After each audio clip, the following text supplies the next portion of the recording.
Assalamualaikum warahmatullahi wabarakatuh. Perkenalkan, kami akan melakukan praktikum pengamatan tentang tabrakan antar partikel. Kelompok saya yaitu saya sendiri Ahmad Rehan.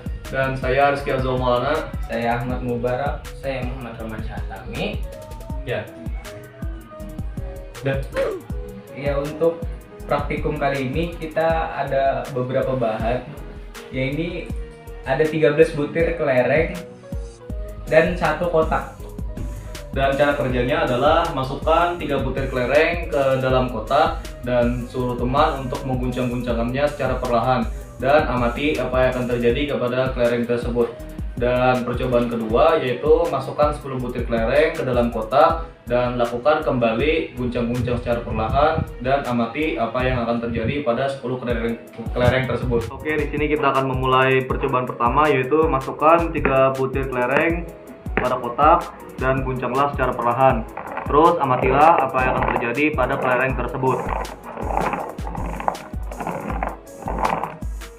Oke, lanjut ke percobaan kedua. ya, untuk percobaan kedua di sini sudah ada 10 kelereng, lalu akan kita masukkan ke dalam kotak untuk guncang-guncang.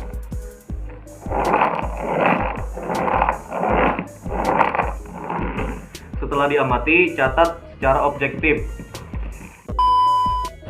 Pertanyaan pertama. Apa yang terjadi pada ketiga dan ke-10 kelereng di dalam kotak saat kotak digoyang-goyangkan? Jawabannya, saling bertabrakan satu sama lain. Terjadinya tabrakan antar kelereng yang menghasilkan reaksi. Tetapi hanya kelereng yang memiliki energi yang cukup dan arah tabrakan yang tepat saja yang dapat menghasilkan reaksi. Tabrakan seperti ini disebut tabrakan efektif. Pertanyaan kedua, bagaimana gerakan 3 kelereng dibandingkan dengan 10 kelereng? Pada 3 kelereng, tabrakan akan sedikit terjadi, sedangkan pada 10 kelereng, tabrakan akan sering terjadi. Hal ini dipengaruhi oleh banyaknya kelereng dan juga luas permukaan. Semakin luas permukaan partikel, maka akan semakin tinggi frekuensi dari tabrakan. Pertanyaan ketiga, apa yang menyebabkan gerakan kelereng berbeda-beda?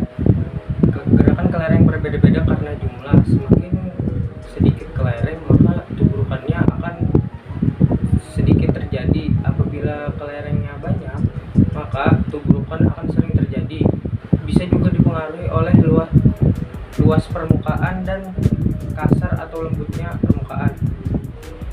Jadi kesimpulannya adalah semakin sedikit jumlah kelereng, maka potensi tabrakannya akan semakin kecil pula. Sebaliknya, semakin banyak jumlah kelereng, maka potensi tabrakannya akan semakin besar. Faktor-faktor yang mempengaruhi laju reaksi berdasarkan teori tumbukan adalah: 1. Semakin besar konsentrasi jumlah partikel, maka akan meningkatkan laju reaksi. Yang kedua, semakin luas permukaan, maka jumlah tumbukan efektif akan meningkat dan meningkatkan laju reaksi. Yang ketiga, semakin besar suhu, maka energi kinetik partikel akan bertambah dan meningkatkan laju reaksi. Dan yang keempat, semakin besar katalis, maka energi aktivasi akan semakin rendah dan laju reaksi akan meningkat. Sekian dari kami. Apabila ada kesalahan mohon dimaafkan.